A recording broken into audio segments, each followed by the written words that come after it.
Alvin, you are on mute. Thank you so much, Archel. Good morning, everybody, and thank you so much for attending this live webinar. Basically, this webinar will deal into the world of procurement technology. We'll gain some insights. We've got uh, some experts whose brains will be picking for the next 1 hour to understand what is the nitty-gritties, to understand what is this procurement tech all about. So before we start off, let me introduce myself. My name is Alvin. I represent TechSci Research. TechSci Research is basically a market research based management consulting firm. We work across the globe.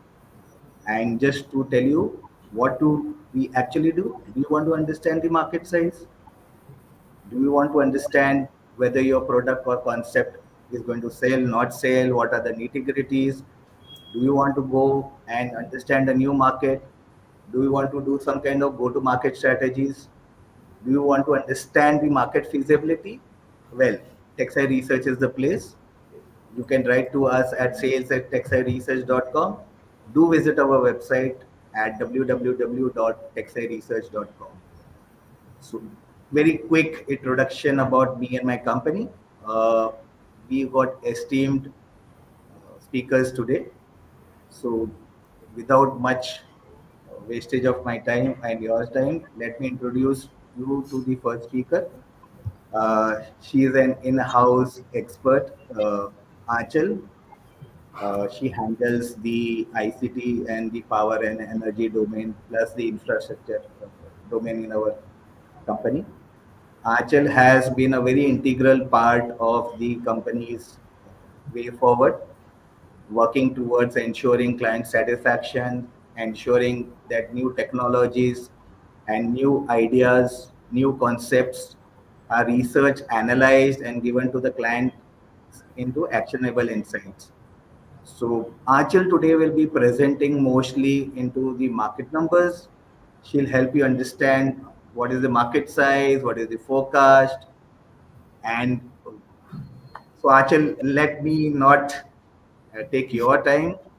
Please take this forward. Thank you, Alvin. Thank you so much for such a warm welcome. First of all, just a small introduction of procurement technology. What is procurement?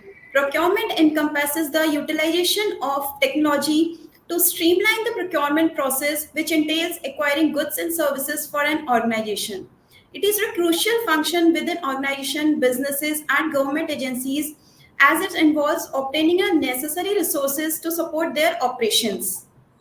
The procurement process typically includes various stages such as identifying needs, supplier evaluation, negotiation, purchase order creation, and contract management. It includes of e-sourcing solution, purchasing solution, SRM solution, that is supplier relationship management, spend solution, BI solution, others like e-ordering solution, e-tendering, contract management, etc. If we talk about the market size, currently around 5 billion is the market size of global procurement technology. Around 5.7 billion is the market size, which we are estimated that it will reach around 9.4 billion at a compound annual growth rate of 10.31%. In today's competitive business world, it is of utmost importance for companies to base their decision on data driven insights. Procurement solutions play a vital role in enabling companies to efficiently collect and analyze data from their procurement process. This in turn leads to improved operational efficiency, cost reduction, and the identification of new business prospects. If we talk about global procurement market, I believe North America is the leader for the currently North America is the leader for procurement technology. And if we talk about forecast period that is 29 to 2030, North America is expected to lead the market too. The implementation of regulations such as various regulations in North America have heightened the importance of uh, can you move to second slide? Yeah, have heightened the importance of procurement in North America. Second is the Europe, which is the second important region for procurement technology. Third is the Asia Pacific, which is inclusive of China, India, Japan, South Korea, etc. Next slide, please. If we talk about North America, we are considering countries like United States, Canada, Mexico. If we see United States solely holds around 80% of the overall North America market. North American companies, particularly large enterprises, have been early adopters of cloud based solutions, AI, and big data analytics in procurement. This has led to the development of thriving procurement market with established vendors and a tech savvy user base. Can you move to next slide? If we see in Europe, the market of Europe was around 1.4 billion in 2019, which reached around 1.55 billion in 2023. If we say about the estimated and the forecast period, the market is expected to reach around 2.6 billion in 2029 with a huge CAGR of 9.76%. Germany leads the market in Procurtech in 2023, followed by United Kingdom, France, Italy, Spain, and the rest of Europe, which is inclusive of Denmark, Portugal, Netherlands, and many other countries. Third is the most important region is Asia Pacific, which is expected to grow as much as possible. It is the fastest growing region in procurement technology.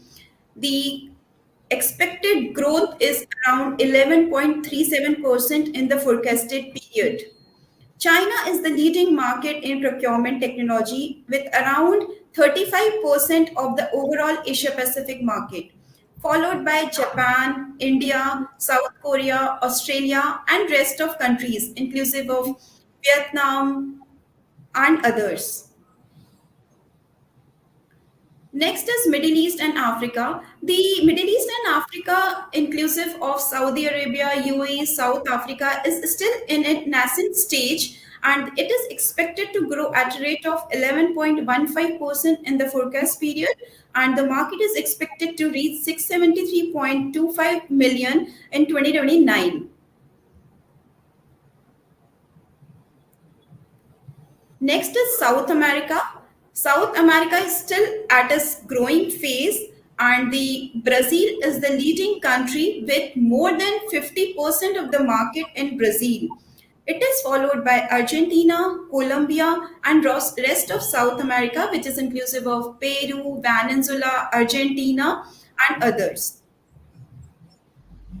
If we say about the market players, there are various market players who are currently in procurement technology. Some of leading players are SAP SE, Coupa Software, Jagger, GP, Oracle Corporation, and others, in which SAP is the leading market player in procurement technology with around 20% of the market share. Second is Coupa Software, which holds around 11% of the market share. Third is Jagger, followed by GP Oracle Corporation. These are some of the latest TechSci research reports which you can refer to. Over to you, Alvin. Right, Achal, thank you so much to make us understand how the world is behaving as far as procurement technology is concerned and what is the market size and how is it going to grow in the future. Now, to understand further, we got two experts whom we are going to ask questions and we are going to take answers from them, understand and get insights. So, first, let me introduce you to Alan Day. Alan is the chairman and founder of State of Flux, a supply chain consultancy that also provides training courses with over 15 years of SRM research and supplier management software. Alan is responsible for State of Flux key client accounts and the development of its business outside the UK. Having over 20 years of experience in procurement and supply chains best practice, prior to founding State of Flux in 2004, he was the director of procurement and supply chain at Cable and Wireless and director of Accenture's Supply Chain European Center of Excellence. where his clients included British Airways, Shell, Microsoft, Morgan Stanley, etc. The other expert is Rajesh Savio, having close to 18 years of experience in procure tech and global digital procurement transformation. Throughout his career, he's worked with industry leaders such as SAP, Wipro, KPMG. In these roles, he has contributed in delivery, solution consulting, and product management of diverse procurement transformations, navigating the complexities of ProcureTech's software processes and landscape with insight and proficiency. So, having these two experts who have more than enough of years of experience in procurement and technology, let me start by asking questions. Achal, if you have any question, please do ask. My first questions would be to Alan. Alan, what are the emerging technologies that are influencing the evolution of ProcureTech? Yeah. Morning, everyone, and thanks for inviting me, Owen. I'm honoured to be with you. It's a really good question because I think procurement, used to be about buying things, and now we need to look at supply chain risk. We need to look at sustainability. We need to look at innovation coming from our suppliers. So the breadth of the role has really expanded over the last few years. And so what I'm seeing is the emergence, and we'll touch on AI, and I know AI will be a big part of our discussion today. But if we just look at functionality, definitely a lot of emerging players in the risk space, and some really exciting, innovative approaches on that. We're seeing a lot. We have technology and supplier relationship, supplier performance management, and interest for that is incredible at the moment. And then we're seeing things around sustainability, carbon, all of that. So for me, that's the interesting part of procurement technology. I know we talked about the size and the growth of the SAPs and the Coopers, and they've done a great job. But really, initially, their focus was kind of more on purchase to pay, and functional purchasing. I think really what's interesting is how the market is changing around the broadening of our respective roles into these risk and innovation areas. And AI then plays a whole new part in that. We've recently seen SAP let go 8,000 people, who are in traditional roles to then more focus on what AI is going to do. And I think that's going to change the landscape of the procurement role quite considerably. So I'm sure we'll touch on that. But that hopefully that answers your question Yeah, initially, Alan. yeah, sure. Rajesh, anything to add to what Alan has said? First of all, thanks, Alvin. Thank you, Angel, and thanks, Alan, for the insightful updates that you gave. So I totally agree with what Alan had to say about the last point.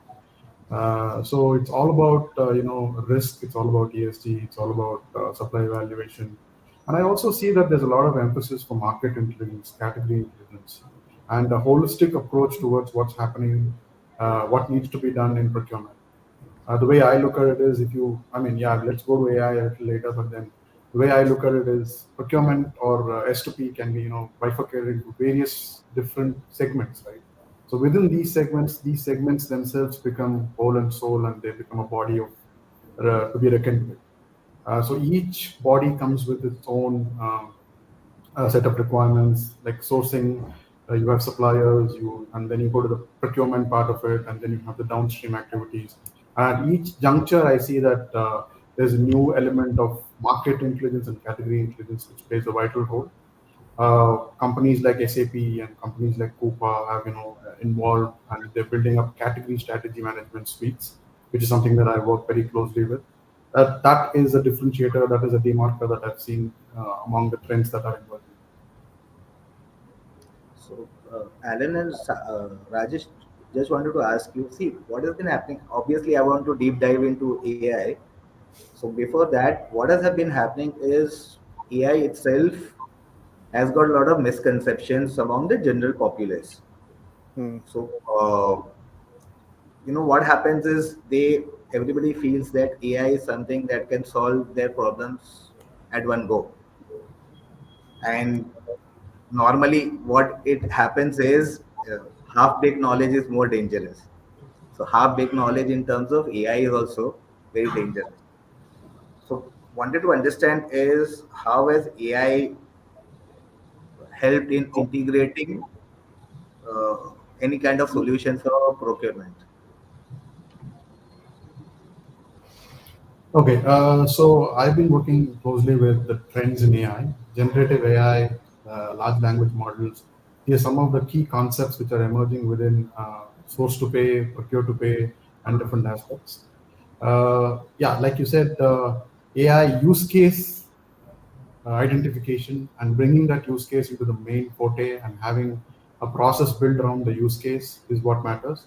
I strongly believe that just because people are talking about AI and AI is the next big thing, and you have open AIs and the juggernauts of the world getting into AI, it doesn't mean that you really have to you really have to be forced into getting into AI. It's ultimately from procure tech or from a procurement point of view. Traditionally, procurement's been there for ages, right? So you have to analyze the use case. You'll have to get the use case first, then build an AI layer, a construct around the AI, around that particular use case. I'd like to take an example of AP, automation, accounts payable, and automation within AP. I've seen various companies embrace AI in terms of the three-way match, the PO, the receipts, and the invoices. It's traditionally been very difficult from a category where you're coming from, if it's direct procurement or indirect procurement. If you're bringing these two universes, and if you're working with these two universes, then analyzing and automating that payment channel, the three-way match or the accounts payable function is very, very crucial. I see AI playing a very, very vital role over there. Similarly, category management and places where you need to get direct information from your internal data as well as from external data.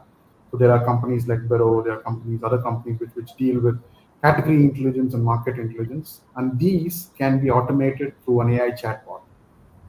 What's the price of wheat in, let's say, Europe? You just type the question for a procurement agent.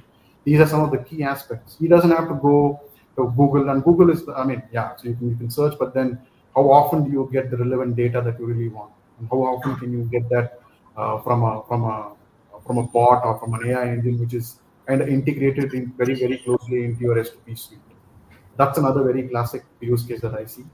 I see AI being used, optimally in autonomous sourcing. There's a lot of companies, a lot of startups which are playing a beautiful role in terms of shaping AI from a sourcing intelligence and automating sourcing.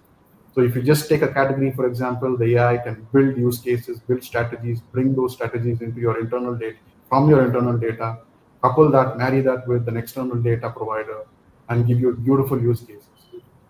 So yeah, AI is really, really reshaping procurement.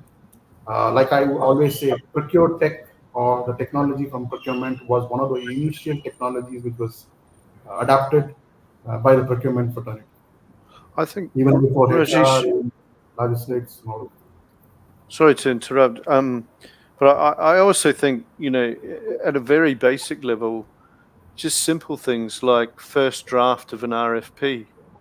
I'm seeing more and more procurement people using a very basic, ChatGPT to do their first draft. But probably more worrying is that we're seeing a lot of suppliers using those sort of tools for their response to the RFP. Um, and I was talking to a client the other day, and they have in their RFPs now, they have a clause that says, no AI responses in your RFP, and they only just put it in, and within the first 2 weeks, they've found 4 suppliers that have ignored that rule and used AI in their response. So I think there's that. I mean, I found one of the industry bodies. Was reading an article, and it just, you could tell it was a ChatGPT article. So I think straight away people are using them already, and what's really interesting is, it used to take people weeks, if not months, to pull an RFP together, whereas now they can pull the first draft in certainly minutes or hours. Um, so I think that's quite interesting. But if you overlay what's happening around what we are buying, you talk about the category research. There's a big trend of people buying, not buying products anymore, but now buying services. So you rather than buy ball bearings from SKF, you now buy a service that brings ball bearings. So all of a sudden, you've got a lot more people in your supply chain that you never used to have. And so, with our extra time that we have, I think we need to be thinking about how we're actually going to manage and motivate all these extra people that don't directly work for us. They work for our suppliers, but they're key to our business. So I think it's changing the whole focus of how procurement is looking already, without getting into the really cool stuff. So yeah. So, So, Yeah, Alan, Alan, I totally agree with your point. Like what you have said is totally correct in terms of artificial intelligence is growing.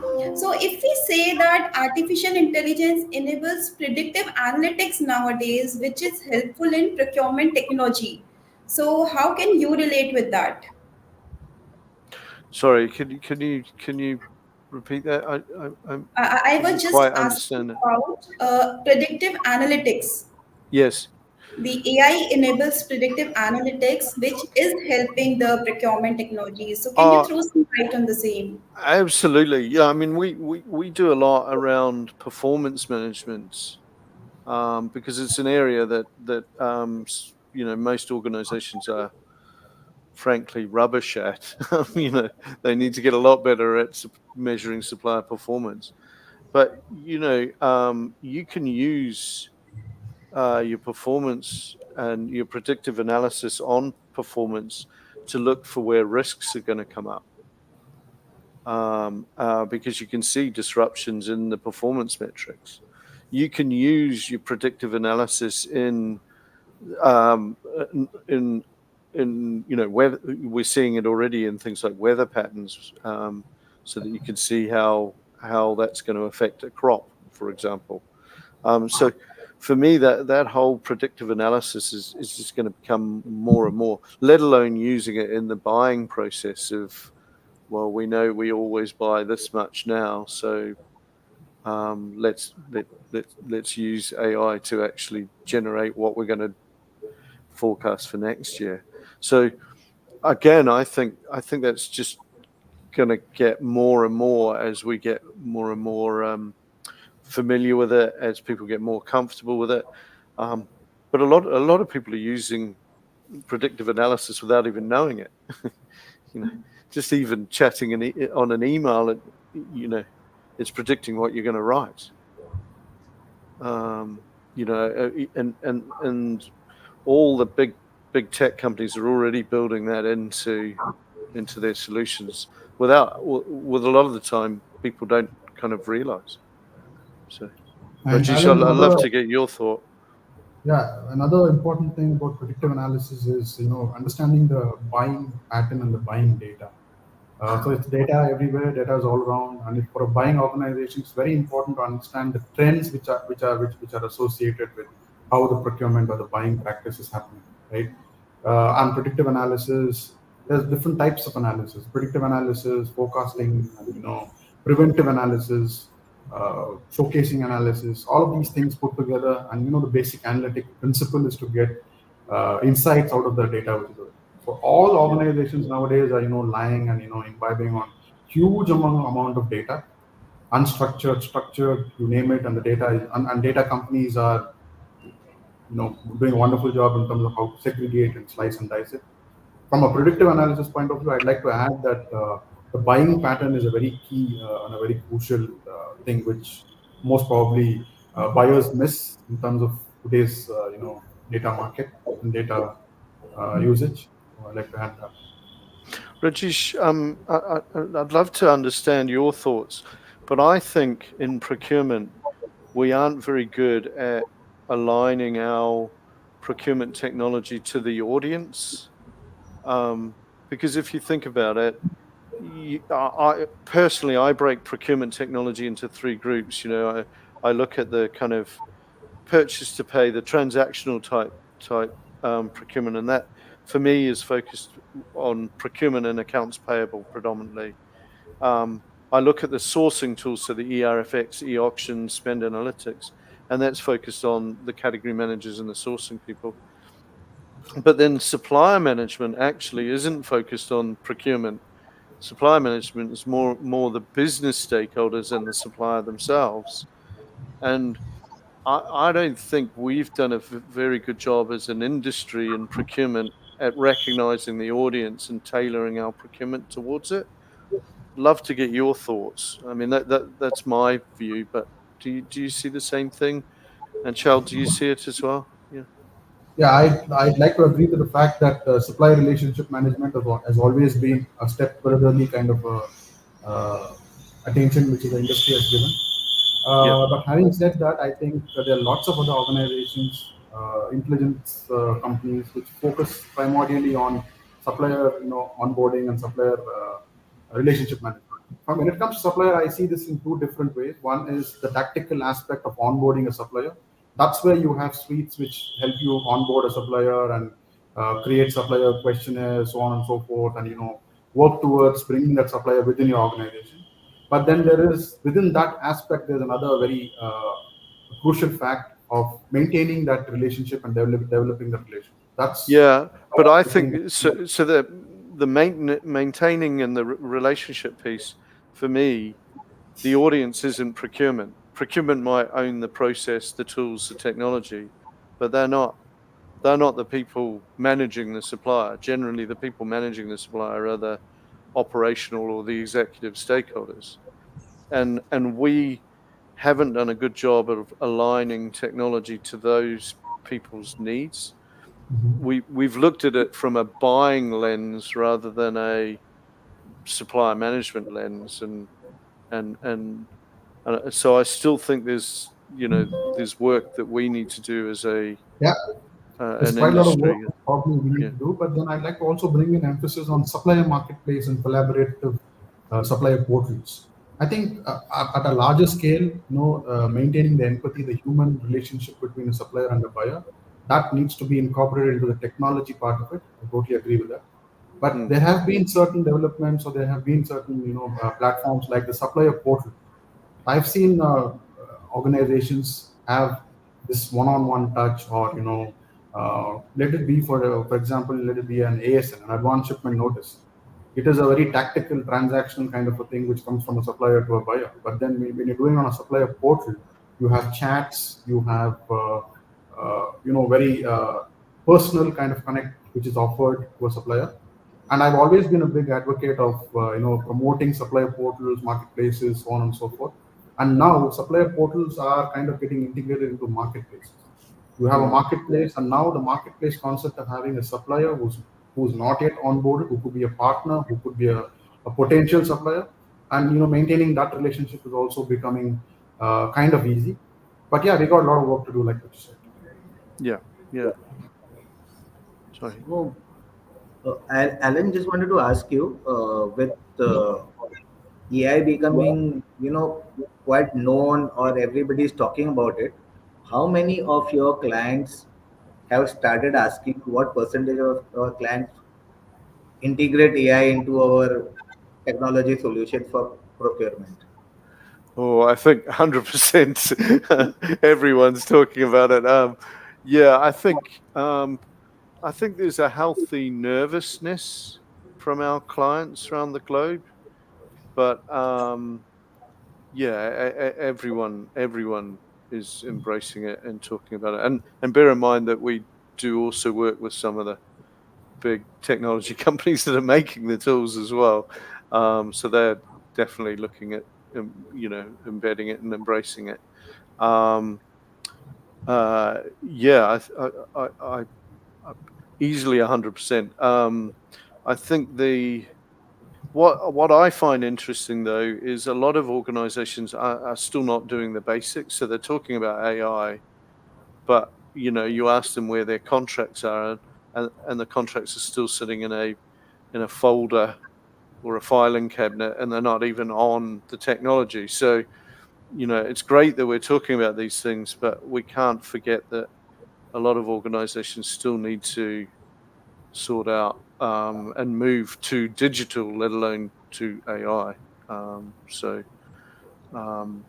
I still see, and even some of the biggest brands in the world still haven't got their arms around simple things around contract coverage, spend coverage, performance metrics, all of that still remains an opportunity. So can we fast track it with AI? Absolutely, but we need to get them. We need to get those contracts out of the folder out of the filing cabinet first.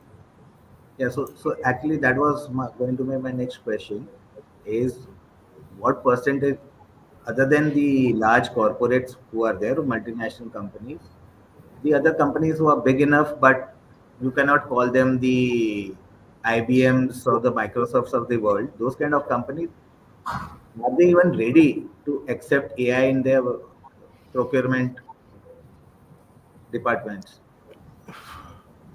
Yeah, look, I mean, so my insight, most of our clients are very big, like the Microsofts and IBMs of this world, but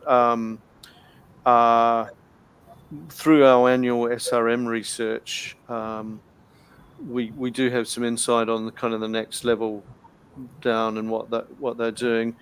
Are they ready? You get pockets of good practice, but I think in general there's still a lot of opportunity to just put the basics in, and we can use AI within the basics to help speed it up. But I think there's a question on the chat about integrating with ERPs. We're seeing a lot of tools now available that do integrate with ERPs or with a data lake. But there's still opportunity for simple purchase to pay systems, contract management systems, performance management systems in the kind of mid-tier organizations. And I yeah, think, yeah. that's a great point. And there's another aspect to this that I'd like to bring. When it comes to AI, it depends on the use cases. So there could be simple use cases. Of course, the big enterprise of the world can afford the entire AI stack. AI has its own set of technologies which are bound with cost. So for a medium or a small enterprise who wants to dabble and experiment with AI, there are use cases within the procurement funnel that can be leveraged. So it depends on what exactly the organization or the enterprise wants to do with AI. The use cases, again, like I said before, very important. But how willing are you to go ahead and have this AI experience? That's what matters. And for the huge enterprises, I think AI is the next big thing, and they've gone ahead ballistic in terms of implementing AI. So, Yeah. Rajesh and Alan both, is there any security concerns associated with the technology because small and medium enterprises are still like in a nascent stage to adapt the technology? Like, is there any security concerns associated with the same? Absolutely, yeah. Rajesh, do you want to take that on, or do you want me to? You can go ahead. I'll follow you. Well, yeah. I mean, just simple things. I talked about, using ChatGPT to write an RFP response, and a lot of organisations don't realise that the minute you put it in there, it's in the public domain. So, um, yeah, absolutely, there are security concerns, or worse still, your supplier puts your RFP in there to help write their response. Well, that's now in the public domain.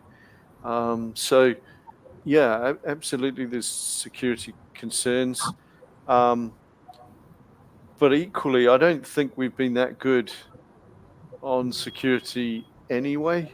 I look at the area that we specialize in, which is around supplier management. And in the past, a lot of people, in order to understand their supplier performance, would get people to send their spreadsheets in. Show me how you're performing, send me your spreadsheet with all your performance metrics in. So as an organization, you're receiving 20, 30, 50 spreadsheets each month from suppliers, all showing you how they're performing. But any one of those could have a have a virus in them. So yeah, for me, those are we have concerns anyway, and I think AI just amplifies that. Rajesh, I'm sure you can give much better examples than me, but those, at the very basic level, those are my thoughts. Sorry, dog. Sure. At a broader level, taking out AI and then considering the entire tech stack for procurement. I mean, cybersecurity and data security has always been a concern.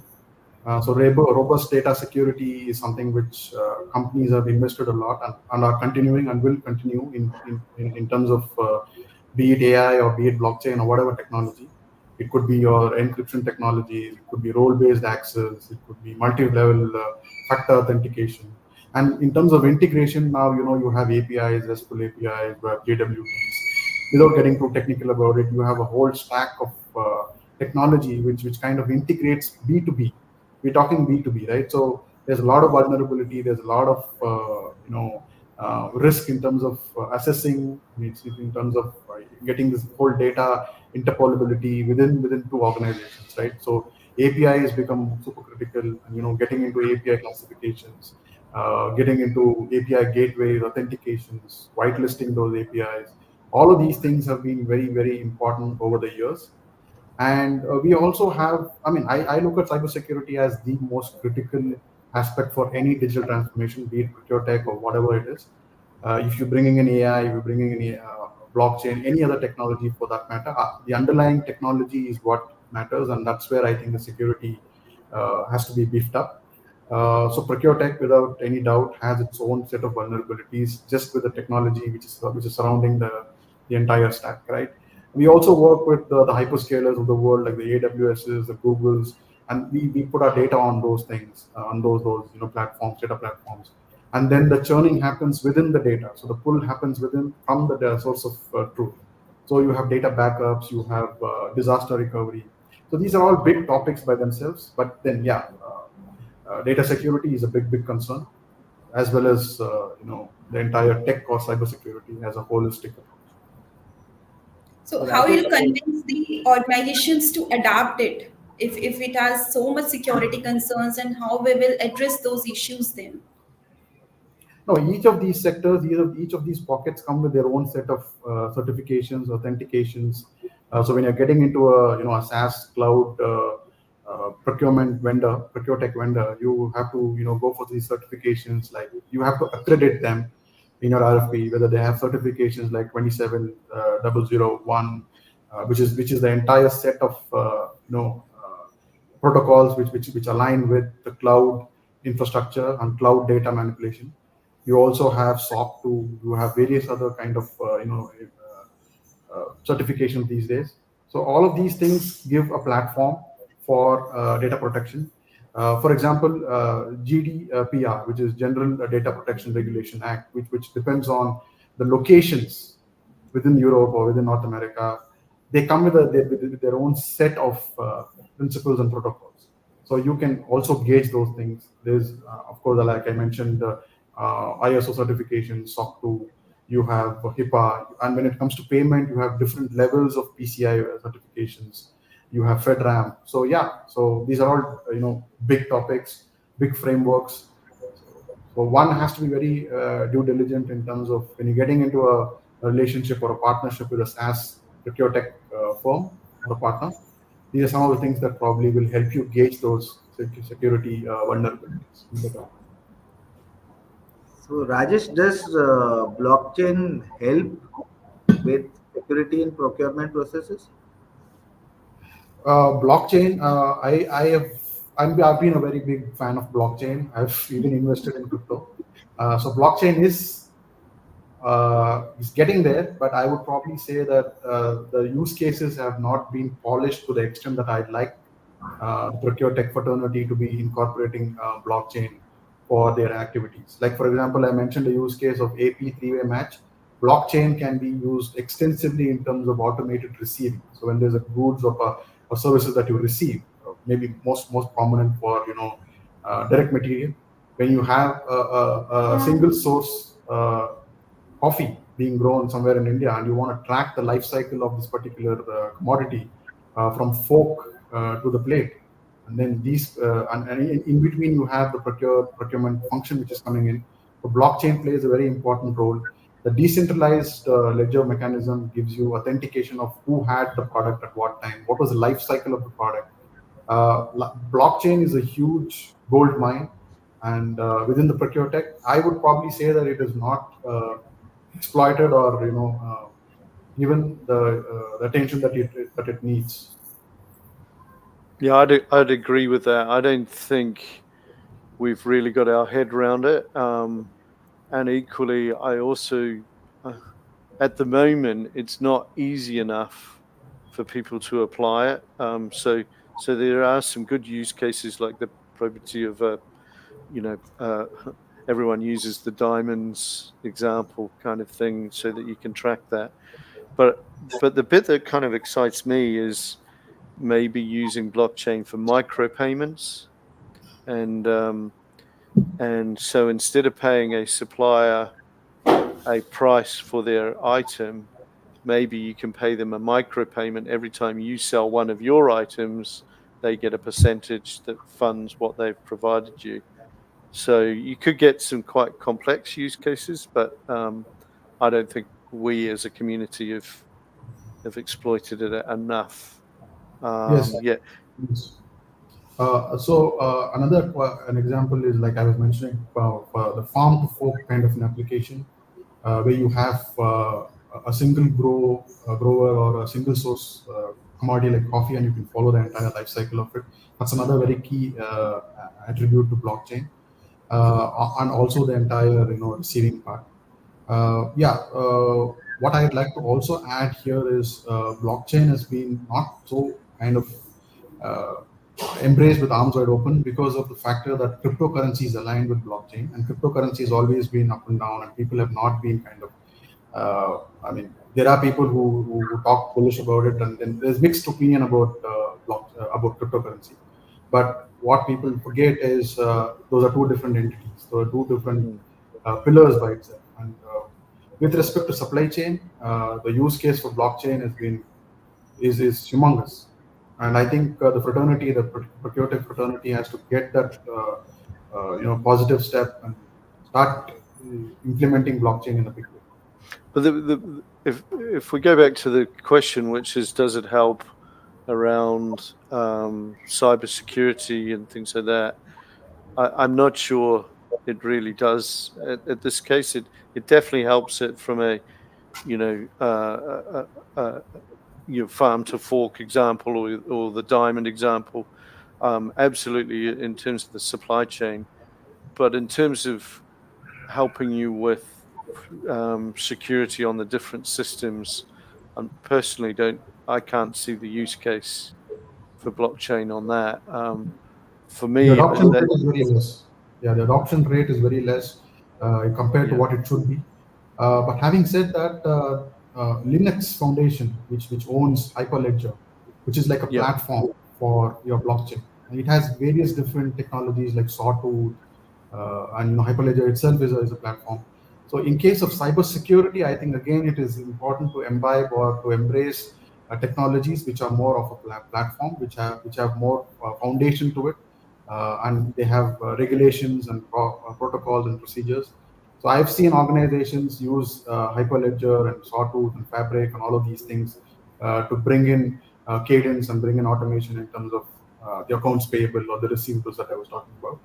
But yes, Cybersecurity, again, if you take the entire tech stack and want to bring cybersecurity into it, then again it's a prominent part to be reckoned with. One Agree. of the things that we've been seeing, and whether this helps or not, is everyone talks about how we've moved from the industrial age to the digital age, and then if you look at the futurists, what they're talking about is that we're now on the cusp of moving from the digital age to the kind of reputation relationship age. And if you start thinking about that in a procurement context, um, and you look at what you're buying and how you're buying, most people don't look at the reputation and the relationship of the suppliers. Um, so one of the things that you can do is start thinking about how you're going to build that into your procurement process to look at the reputation, the relationship. Because look, if someone if someone really wants to kind of break and ruin a technology platform, via a hacking incidents or whatever, they probably can. So what we need to do is look for those organizations that have the great reputation for doing good work or for having secure platforms. So I think we can cover some of that mitigation. So that's one point. The other thing is that when we look at risk, which, let's face it, cybersecurity is a risk in our supply chain. There's three things that you can do with it when you look for a risk. You can either improve the situation, and that's kind of up to you on how you would improve it. You can live with the situation, so you can train your people on how to deal with the situation and kind of manage it as best you can. Or the third element is actually you can insure against it. And we are seeing the rise of insurance, supply chain insurance. So, for example, Aon has an insurance where if you're worried about cybersecurity or any other risk in your supply chain, you could decide to take out an insurance against that risk. So Yeah, that's a very valid point that you brought up, Alan. From a blockchain use case, I'd like to bring that supply relationship management examples, use cases. Your example, you're dealing with a supplier, and their carbon emission certificate is mm, linked to a blockchain platform, and that automates your relationship with the supplier. And you have tools and you have various platforms to analyze the authenticity of this particular certification, and it goes on. So your supplier relationship is managed, and also from an insurance point of view, blockchain can be integrated very well into these use cases as well. So yeah, those are very good examples to align with blockchain. And then the latest context here is AI-driven blockchain, AI-driven automation, AI-driven this, AI-driven that. So AI is getting attached or getting coupled into existing technologies, and AI-enabled blockchain is another big thing which I'm counting or betting big on. absolutely. But it's an interesting point you're making, Rajesh, because um, if you go back to my three scenarios of live with it, improve it, or insure against it, if you look at the first two, and if something goes wrong, right, the first thing you need to do is pick up the phone to the supplier and say, "Help me out." So that one, we need technology to help us with our relationships, but equally we need relationships to help us with our risk. Um, so both need to be in place, and people need to think about. And we know, we've done 15 years of annual research on SRM or supplier management, and the people that do it well, it's only 8% of organizations.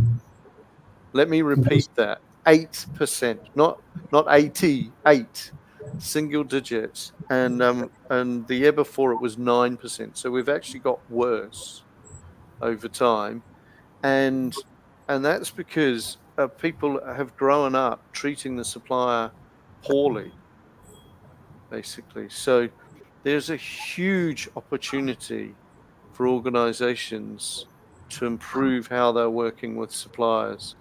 And yes, we can use technology to help that, but actually driving the change within their organization. So for listeners today, if you think you're good at supplier management, you're probably not, because there's only 8% of organizations that are in that. So, So Alan, tell me one thing: are there any standards, industry standards that companies have to follow, or you as a provider has to follow? uh, uh, in terms of technology, there's no kind of there's certification, as Rajesh pointed out, that that you need to have, and there's ISO standards that you kind of. So we have a software platform, and we need to. But the problem is that there's no standardization. Every organization does it differently. The UN have done a great job. It's a part of the UN called the International Trade Center, and they have done a great job of mapping standards, especially around sustainability, actually. So they've taken all the standards and tried to map them to come up with kind of single standards. But at the moment, there's not. Each in my view, each organisation has their own standards. There is S&P Global is doing some good work around in the financial services sector around harmonizing onboarding, and doing some good work around standard onboarding checks for financial services. And I know they're trying to grow that into other regions, but but there's still lots of opportunity to improve that across sectors, across countries, across um, So, yeah. wanted to ask you again: do countries have different set of regulations, or general consensus all over the world is look at the No, best possible solutions? no, every country is slightly different, and there is some standard. What they try and do, I think, is they try and beat each other's standards. So yeah, um, So if we talk about like country, we have seen that North American countries, Asia Pacific or Europe, if we say, they are quite ahead in terms of procurement technology in comparison to Middle East and African countries. So what's your viewpoint on the same? See, ultimately, I think I'd like to attribute that to adoption and uh, spending power. So let's face it, ultimately, technology is bound to cost. Cost again for ProcureTech depends on various different platforms like your fees, your subscription. It's quite out there, and organizations which are able to kind of enterprises basically which are able to kind of afford this are located in certain locations or geographical places, and that's where I think this concentration is happening. But then, if you come out of that particular thing, geography, and look at organizations and enterprises, I think enterprises which have headquarters in maybe North America and then centers across the globe, the technology, the procurement technology is spread across that enterprise. So yeah, so that's one way of looking at it. yeah, I'd reinforce that, but I think there's also a cultural piece where I think US organizations are very good at leading with technology as the change agent. So they use the new technology to get the change that they want. Whereas I think European and some of the Asia Pacific organizations that we see tend to like to do the process change and then look to try and automate it. Whereas the Americans will do the technology change and then wrap the process around it. So culturally, I think they look at it slightly differently. Yeah, the Um, cultural aspect is also there. Yeah, and if you ask me a very very direct question, can you not do this all of this procurement technology with the basic of technology which is available, attributing to let's say an Excel, email, and telephone? You can. There's no denying that. But then, if you adopt technology, the latest in technology, cutting edge technology, and have these suites and have these processes and protocols, what is the advantage? You're getting it done in a relatively less amount of time with less number of resources, and you're also putting it out to the world that you're embracing technology, which kind of gives the audience or the external world a chance to more robustly partner with you and do business with you, so on and so forth. It ultimately is a cultural. Yeah, I mean, we see a lot of Excel spreadsheets in supplier managements. But the problem with them is that they're not consistent. No one can ever read someone else's spreadsheet, and they're definitely not scalable. So when you're trying to drive a standard supplier experience when they're dealing with your organization, um, using kind of the basic Word type, Excel type tools, don't, aren't scalable really. There's a couple of questions, I think, advancements. Yeah, Um, the audience are asking questions simultaneously after listening to our conversation. So we'll go one by one. well, I think we've covered some of them, but ethical sourcing and environmental. Yeah, I mean, this. I see someone's keen on the chemical industry. I don't really see it differing for chemical industry to any other industry. Um, but there's definitely interesting tools around measuring kind of ethical sourcing, environmental compliance. Um, EcoVadis is probably the most famous one, but there's a whole lot underneath emerging right now. So, Alan, tell me one thing. We were just talking about, organizations also showing to the world or to their own prospective clients that they are a company which is embracing technology. Now, if I look at somebody wanting to implement any kind of technology, I would look at it either as cost saving, ease of operations, or like it was mentioned that I am a technology driven company. You can partner with me, or you can look at me from a very favorable angle. A lot of people start thinking in terms of implementing any kind of technology as very cost inducing. So they don't Yeah. consider it as a profit center at all. Over the years, companies have realized that integrating technology is not something which is hitting your cost, but it is actually helping you with increased profit margins. So, where are we looking at currently? What is the market scenario right now? Yeah, really good question, Owen. I think uh, I still think procurement is stuck in the cost saving model, and I do think we need to change our mindset. When we look at supplier management technology, we look at it from three angles. One is value, and that value could be cost saving, but it could be helping increase sales.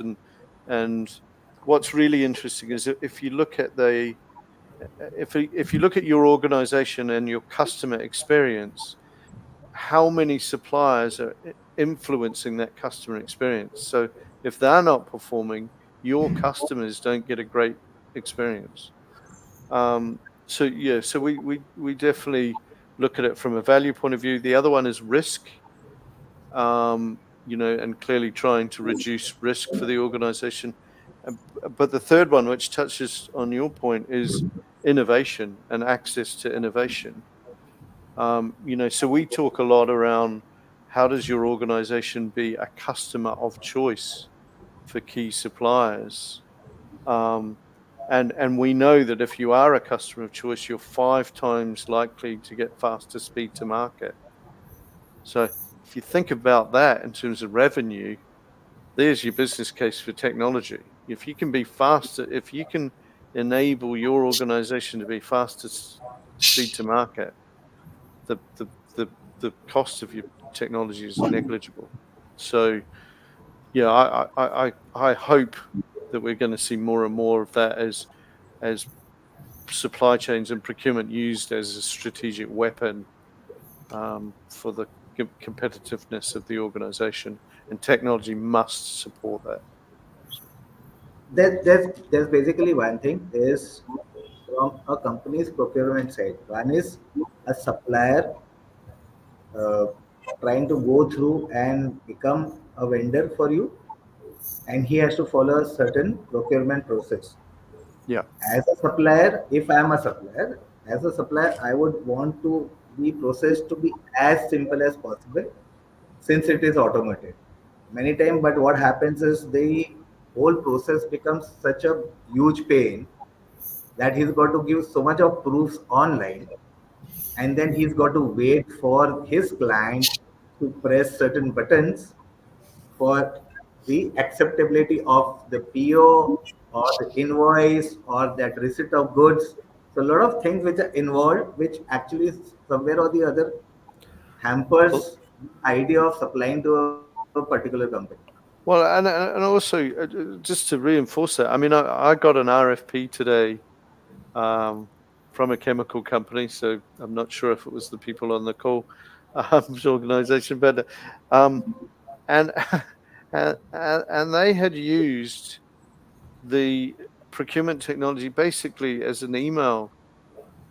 They just attached a Word document. They hadn't embedded the RFP into the. They hadn't used the functionality of the tool. They just literally made us log on and then downloaded a Word document, which is what a waste of everyone's time. And so not only do we need to adopt and implement the technology, but we need to make sure that people are using it. So Yeah, change management, I think it's critical in terms of how people start working. You can have the best of the tools, best of the suites, but then if you invent your own way of doing stuff, you can have the best in class sourcing tool and still have vendors, call vendors and have quotes and do a manual auction or whatever it is, however you look at it. And I think going back one step, I think procurement has always been a cost center, but I think we need to kind of look at it as more of a profit center, because at the crux of all of these things, procurement is very central to what you're selling, what you're buying, and then what you're making, and then offering it to the world. And so innovation becomes very critical, super important in terms of how procurement functions within your R&D, within your marketing, within your sales, and within your even production. So I think organizations, enterprises, kind of understanding this, and procurement is slowly phasing out from a cost center mentality to a profit center mentality. And technology embracement and getting these suites for procure tech is on the rise. Other than any other module, any other function, HR, marketing, procurement is where more technology, more innovation, I think, is happening. And that's you can see the number of companies springing up, startups within the procure tech space. So, Rajesh, is there any way to measure the return on investment if any organization is adopting the procurement technology? Great question. But like I said initially, procure tech and procurement itself is a function which is broken down into various segments, right? You have sourcing, which is more strategic, and then you have your downstream activities like buying, which are more tactical. If you bifurcate it, the way I look at it is, for strategic sourcing, you can visualize your ROIs in terms of the procurement cost coming down. Let's say, for example, you're doing manual tendering, and then you have a strategic auction done or an RFX, ERFX done. You can see the reduction of price. You can see it in real time. Your historical price was $100, and now you're buying it through a platform, and it is reduced to whatever price, and that's the delta, and that's the savings that you have. That's for the upstream part of it. Now, for the downstream part of it, tactically speaking, how do you see the ROI? It's a very debatable kind of a question. Some of the measures that I see are reduction in cycle time, reduction in number of resources, reduction in payment cycles. If your supplier is getting paid relatively quickly than before using that particular technology, then you achieve what you want to achieve. But being very upfront, for the downstream suites like procure to pay, invoice management, or payment channels, I believe that the return on investment is a very strategic call that you have to take 2 or 3 years after implementation, provided you have a very good usage, change management in place, support function for the technology that you're using. All of these things play a very vital role in terms of understanding your ROI and your total cost of ownership. So the total cost of ownership is where I'd like to lead this particular discussion into, because after owning that particular suite, after paying subscription fees and whatnot, implementation fees, support fees, and all of those things for over a period of time, I think the real ROI for the downstream implementations or the downstream technologies would be better done after a couple of years. Okay. So again, coming back to the question in terms of uh, ease of business with either your vendors or with the other organizations, uh, is there any kind of benchmarks which are set up in terms of the ease of operations or the time taken to conduct one part of the business? So see, when you have these technologies or processes or suites, you have different ways of doing a particular act or doing a particular transaction. Now, after having said that, you have the best-in-class sourcing suite. If you don't have processes, protocols, and procedures which align with the technology, which is part of the implementation that you transfer to the implementation service provider and which is ingrained and configured into your sourcing suite. I'm just taking an example of sourcing here. If not, all your policies and procedures will never be followed. So it is very critical for you to have a robust implementation where your envisaged processes or the differentiations that you want to bring about after having this technology are imbibed and engraved into that particular technology through the configurations and customizations that are usually done on technology.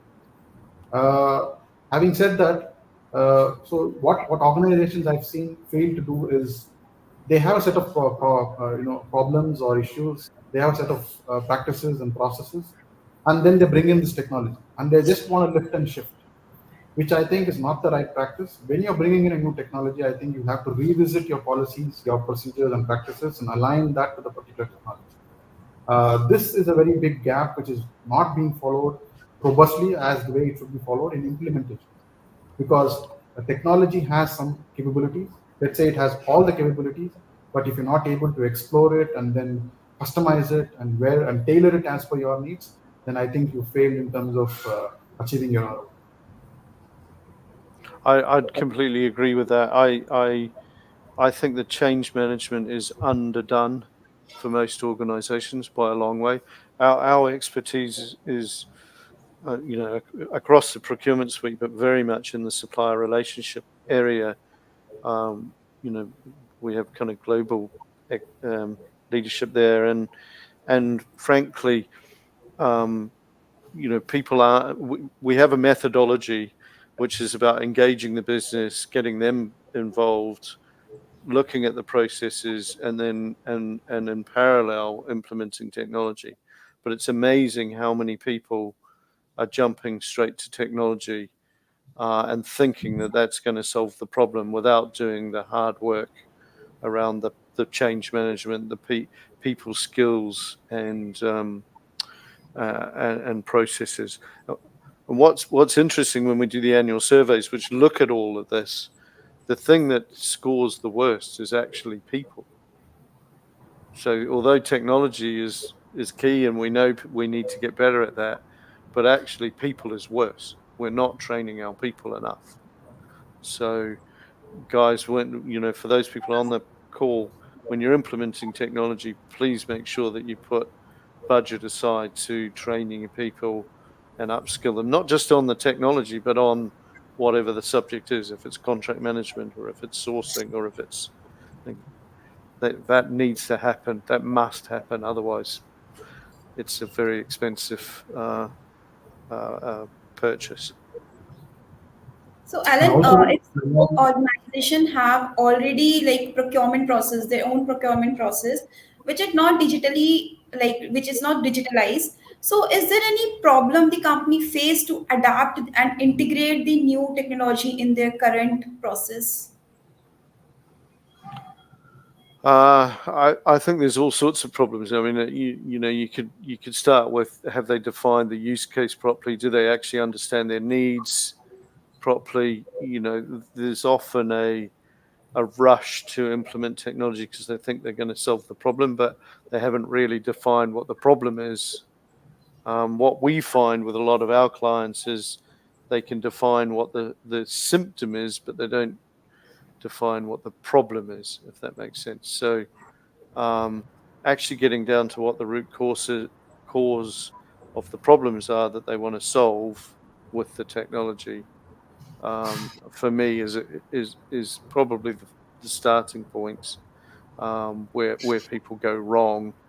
Um, and then the other thing that I find quite interesting is they often select what they think is the best technology, but really, actually, what you need to select is the best partner, because this technology is going to be around for a long time. It's going to move. It's going to develop, and if you haven't chosen the best partner, it may not develop the way you want it to go. So we're seeing an emergence. I know you showed the stats of the big players, but we're definitely seeing an emergence of lots of the smaller players come through, um, because organizations feel more comfortable that they can help align their roadmap with what they want, as opposed to being sold a product that may or may not fit what they're trying to do. So, And also, those are valid points. From a technology point of view, if you're buying a new procure tech, I think a robust understanding of your current as is tech stack is very important. You may be on SAP E3 and you're buying the latest cloud technology. Obviously, your implementation is going to be difficult because you're on a primitive landscape. You're on a primitive technology which might not marry well with the current technology. So understanding that and then setting expectations or setting levers which bridge that is, I think, very key. I think organizations and enterprises have kind of understood this, and nowadays in RFPs and RFXs we see the current tech stack, and then people want you to work around that, right? So understanding what you have technically for your digital transformation to happen, and integration. Integration is one of those pitfalls where a lot of organizations, a lot of product companies, a lot of service providers take a hit because of the fact that these are two different universes, two different environments. Probably the cloud service provider for your procure tech is not the right person, or does not know about an SAP ECC or S4HANA or a BTP, or all of those technologies which kind of come in together to handshake for your procure tech that you have recently bought, right? So a lot of importance, a lot of acumenship needs to go into what you have as is as a tech stack. I'm sure there are a lot of questions, and this topic is very huge, but we are falling short of time. So, just a last couple of questions before we wind up today. One is I wanted to ask both of you. Normally, we have what we would call product or manufacturers. One is the service providers. Just procure tech solutions. Are they different for both of them, or you can have one solution which caters to both manufacturers and service Yeah, good question. I think you can have in a lot of the procurement technology, you can have one solution that tailors to both. But there's a second part to that question, which is when you're buying procure tech, you need a service wrap around it. And for a lot of if you think of SAP and Cooper and a lot of the big players, you need a third party to help you implement most of the time. And I think people forget that. So there's kind of two parts to this question. And one of the things that we're seeing more and more of is procure tech as a service, where we're providing, for example, in our instance, we're providing the center of excellence around supplier management, and we bring the technology. So we're seeing that becoming very popular. But frankly, it doesn't matter whether our client's a service-based organization or a manufacturing organization. The approach and the methodology and the technology is the same. Uh, So, yeah. So my one last question to both of you: what are the current need gaps in procure tech solutions? Can you repeat that? What are the current lead gaps? What are the current Yeah. need gaps with regards to procure tech solutions? I think It there's could. the I mean, I know it's quite. Yep. yeah, Rajesh, I'm sure you've got a great opinion on this, but personally, I think there's a lot of gaps. I think we, just even just if I look at the big ones that Anshel mentioned, just getting those to be easy. So, and making it easier for the user, I think we've still got a long way to go to make data available to our users and to make it available for the great AI type tools. So for me, ease of use is a huge need gap.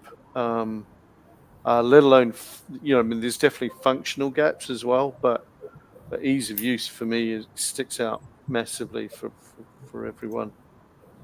Um, Also, I think some of the gaps are in terms of like what we mentioned earlier. Change management could be better. There could be technical know-how before the procurement of the procure tech is done, like understanding your technology capabilities, in-house capabilities, service providers, those sort of things. And integration, I think, has been a gap. But then with the advent of iPaaS, which is a new concept, right? So integration platform as a services with the likes of Informatica's, MuleSoft, and Celigos, I think this bridge can be also taken care of. Uh, Always the gap between technology and processes has been the human element. So if you have a constraint that procure tech or any tech for that matter is going to create redundancy in terms of resources, job losses, those are certain things which are happening. I wouldn't say that they're not happening, but then when you have that inhibition or that kind of a mindset, your embracement of procure tech or any other technical digital transformation will not be as envisaged. Yeah. Right. I believe we'll have to wrap up. So thank you so much. Thank you to the viewers for attending this. Thank you, Rajesh. Thank you, Alan. Thank you, Achal, for today. And everyone, please have a nice and blessed day. Thank you so Thank much. you both. Thanks a lot. Thank Thank you. you. Take Bye. care. Bye. Bye.